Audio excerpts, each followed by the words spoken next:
welcome to Video Game Book Club for June 2018. I'm Bryan Skirsha, I'm Josh Galecki. I'm Clint Jones. and this month we're talking about West of Loathing from Asymmetric Productions, a first foray into the single-player genre by this studio that is previously known for Kingdom of Loathing, a game with which I have no experience.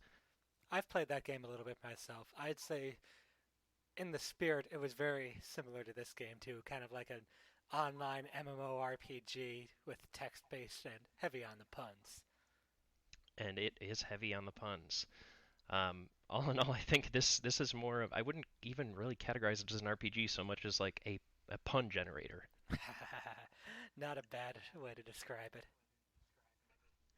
Yeah, so I guess first things first, the only reason I really wanted to play this game slash suggested it is because I tangentially follow these developers through their video games podcast, Video Games Hot Dog, which is super unknown, pretty under the radar, but they always have pretty interesting discussions about games. So I was aware of them before I was aware of even Kingdom of Loathing and this game also. Surprise, they make games. Yeah, it was a nice surprise actually. And they're like, "Yeah, our new game's coming out." I was like, "Game, cool."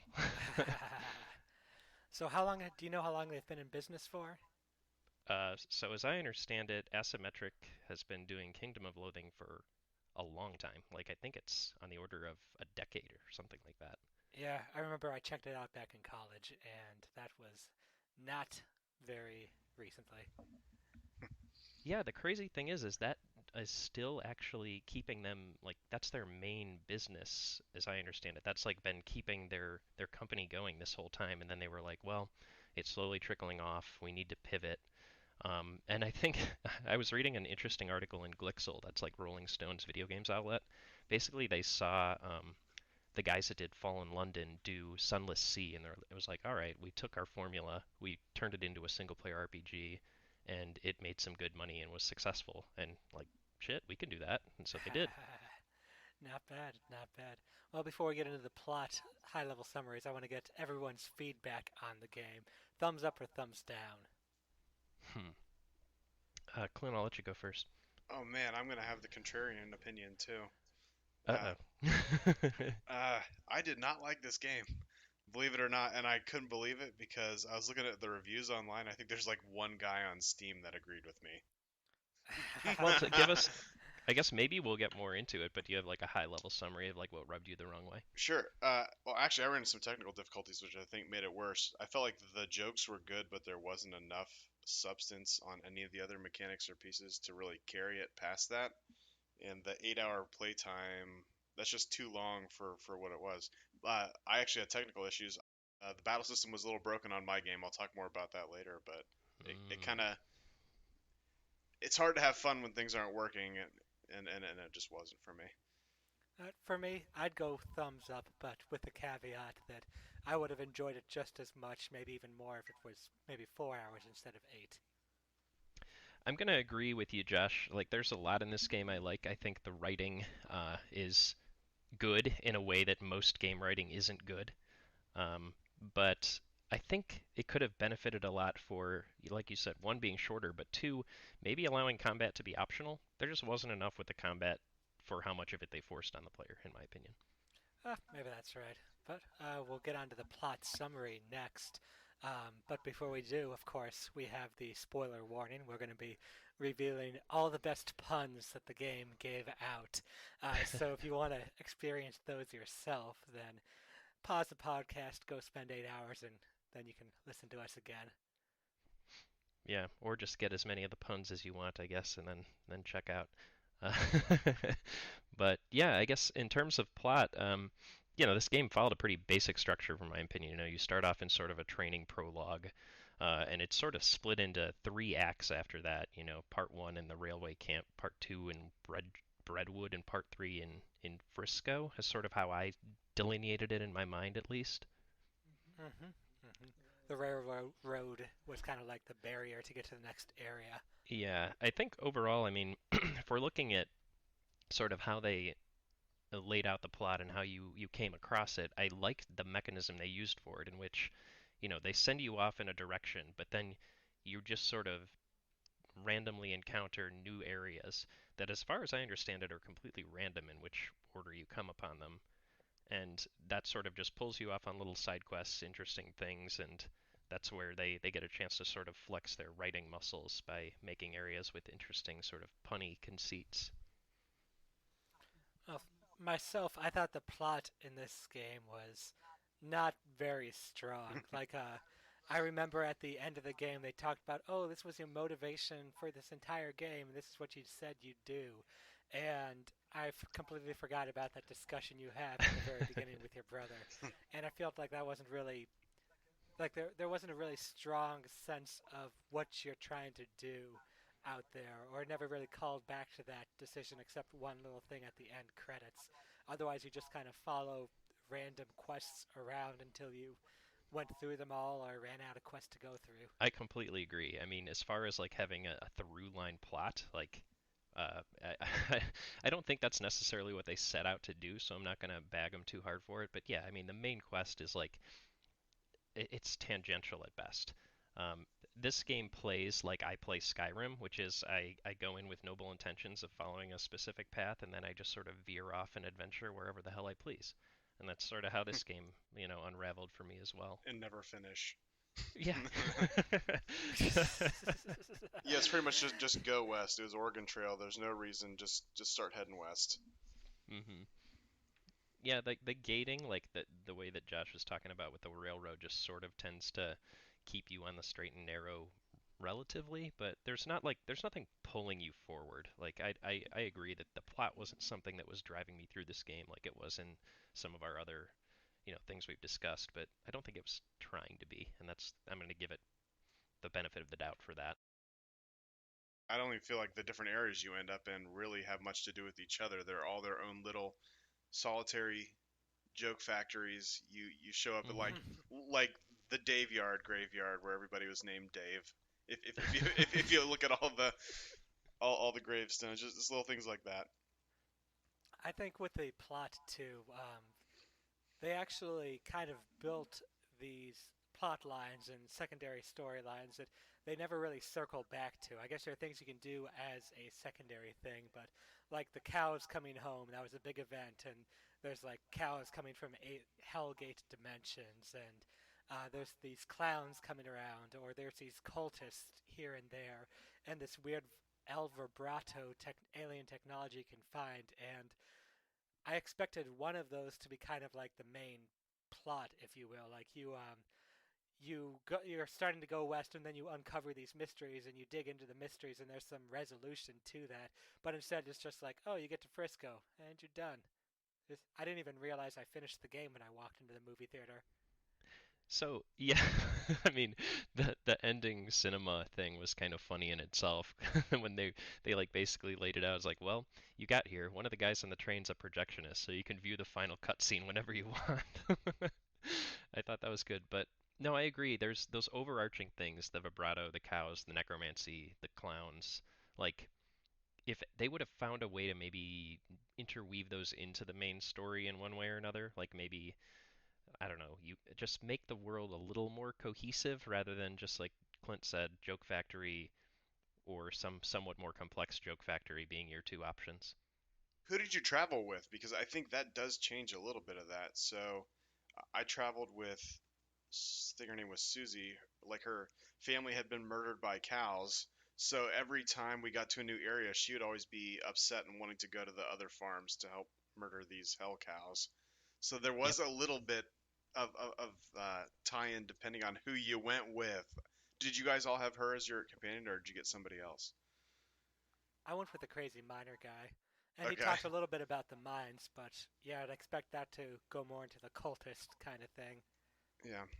Yeah, so I actually have done 1.5 playthroughs as of our recording, and the first playthrough I got the doctor, and she was real big on killing skeletons and the occult, the necromancer people. And then second one I had Susie, the one that you had, who was big on killing cows. Yeah. What was your Yeah. favorite individual area? Do you guys have one that stuck out to you? Oh man, I think I need to look at like a list or something. The one I think the favorite one that stands out to me is the blood and breakfast. No, I that was don't know. mine. That was mine. Chuck's blood and breakfast. I wanted to kill that guy the whole time, then I felt terrible when I went outside and the postman was like, "Yeah, he's actually a super great guy." Yeah, no, that was really good. They definitely like I always like when when things are subverted like that. I think that was like probably the best one. Yeah. Um, and at least the best one I came across. I liked how much of the puns revolved around alcohol. Maybe that's just because I like alcohol. But like the Fair. strategic yeast reserves in Breadwood, and you had to go up to like the old Schlitz brewery or whatever to retrieve it. Like there's just a bunch of silly stuff around that that I don't know, I enjoyed. I'm trying to think of what some other ones that I enjoyed were. Um, oh, the fact that when you first show up in Breadwood, like it's so shitty that even the horses are drunk. Yeah, that was pretty funny. Yeah. We were just going over a couple of our favorite areas, Josh. Not sure if you had a specific one, but we can always move on down to. I like the circus with the clowns. I never actually figured out how to get into the big tent to meet the boss clown guy, but I mean the clowns were really random, and they were thrown in there because ooh, clowns scary. But I think they had a good time with that. It was an interesting area. You got the creepy sense of these clowns are creepy. Creepy clowns are creepy. I Yep. agree. You heard it here first. So, as we sort of pivot into mechanical discussion, what did you guys actually play the game as? Like, what class did you go with? I went snake oil salesman. I figured Mm. doing some with the way the game was, I played some Kingdom of Loathing, so I knew the puns would be fast and furious, and the combat wouldn't be as important to just kind of puns. So you could playing a smooth talker. I thought would be a good option. That's a good point. I was initially I finished my playthrough as a cow puncher, and then I started my second playthrough as a bean slinger I did the cowpuncher as well. I figured it'd be your standard, whatever, warrior fighter. class. Hmm. Easy enough to get into. Yeah, I actually found the bean slinger to be more powerful. Like if you just buffed your sort of spell casting things, you can pretty much just cannon everything to death. Since we're talking about this specific thing, this is where I ran into my problem, and I couldn't figure it out to save my life. About 4 hours into the game, I couldn't figure out why my character wasn't causing any damage. I don't know if it was a bug or a buff that I couldn't find when I went through, but throughout the whole game, my character couldn't cause any more damage than 1 HP on any enemy. My companion Susie was doing like 35, 40 damage every What the hell? every hit, and my guy, regardless of gun or knife or whatever, and I've even upgraded the equipment multiple times. Um, Jesus, 1 that's HP. weird. So that was really hard to get through the game, and the combat already felt unnecessary enough. It became like a major detractor. I ended up having to buy like boatloads of dynamite and just chuck Chucking dynamite, the dynamite, dynamite. dynamite the whole time. It's the only way I could get through combat. Something's definitely wrong there. Yeah, Yeah, that sucks. I feel kind of bad that happened for you, but that's a bummer. I feel Um, that hmm. dynamite's an interesting thing too. Talking about the combat system, fairly simple combat system, but that was an interesting idea that they could give you unlimited item usage per turn. You could chuck as much dynamite as you wanted to at the person, and in essence, that means that no enemy is unbeatable. Every enemy could be beaten in the first round. yeah. I Yeah. I threw 25 sticks of dynamite to get through the first boss battle. Oh my God. Man, that's Yeah, I think I that's killed him bad. in 2 hits with my bean magic. Wow, that's wild. Yeah. It's funny. Like as bad as like that. I mean, I think we all agree that combat leaves a little bit to be desired. It's not like terribly tactical. I've always found it much more satisfying when I can avoid a piece of combat just by having like the stat that allowed me to bypass it.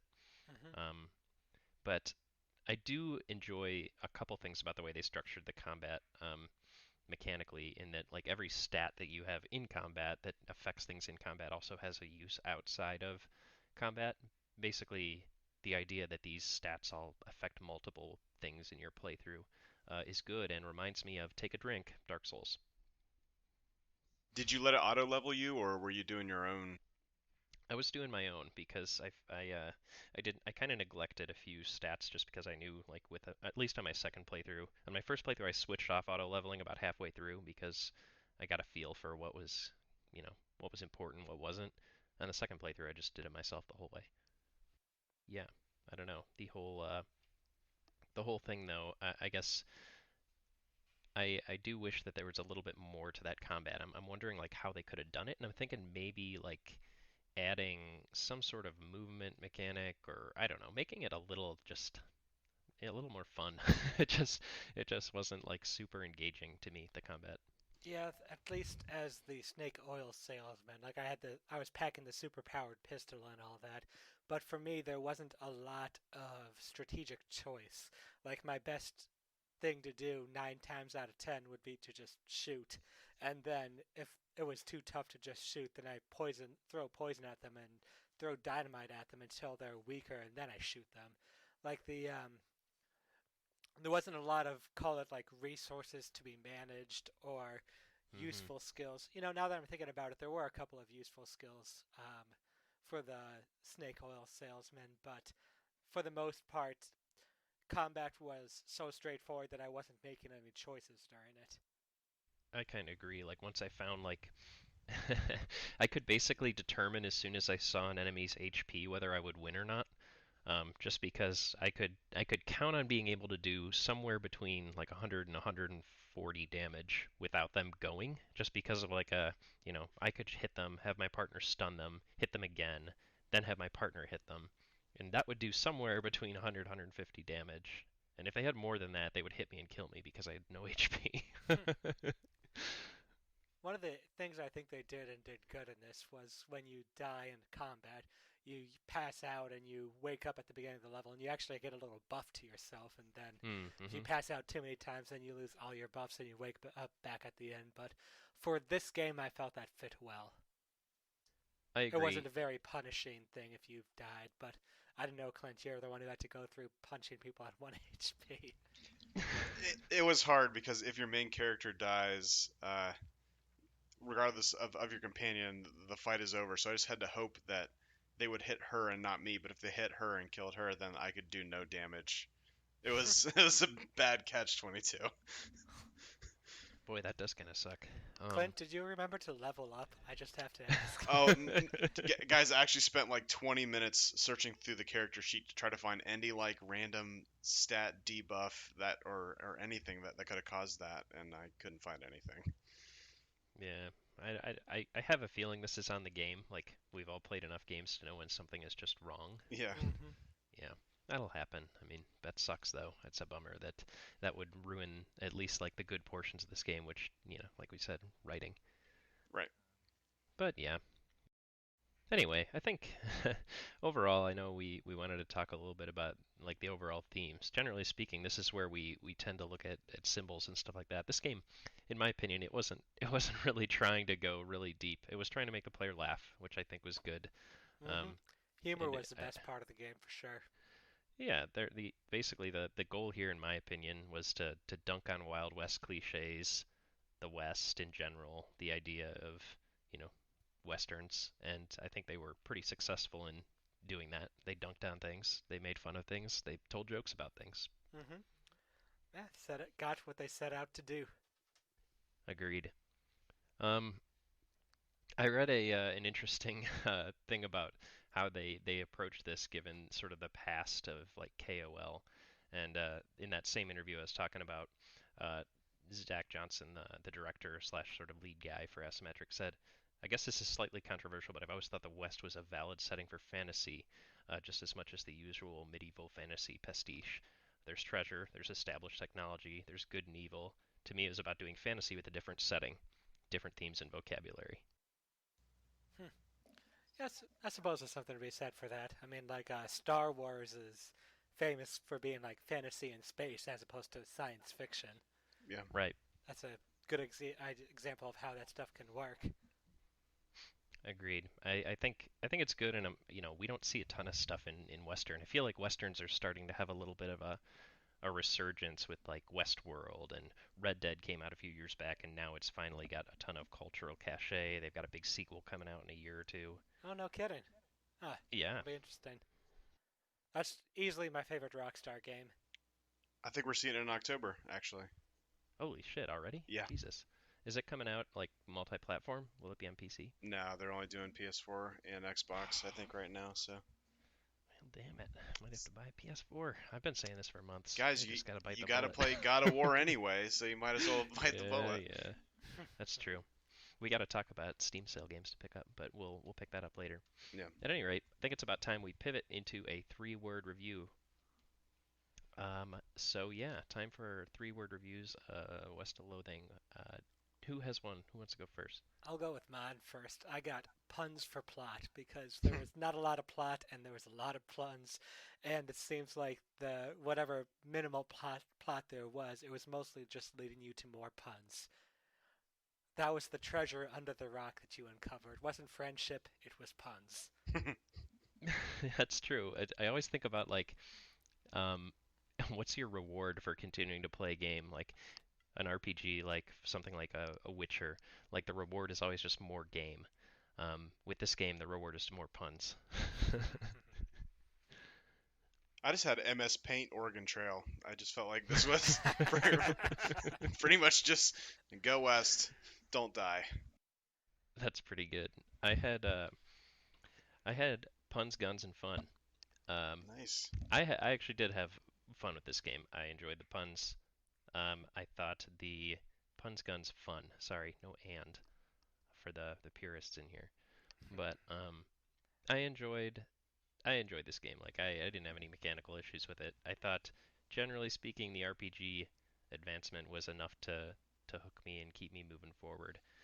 But I overall, just think there was a little bit more that could have been had with that combat. I'm happy with it. I had a good time. I enjoyed what they were trying to do before I got bogged down for sure. Yeah, I think that might have negatively impacted your experience. Mhm. Well, do we want to talk about what's coming up next?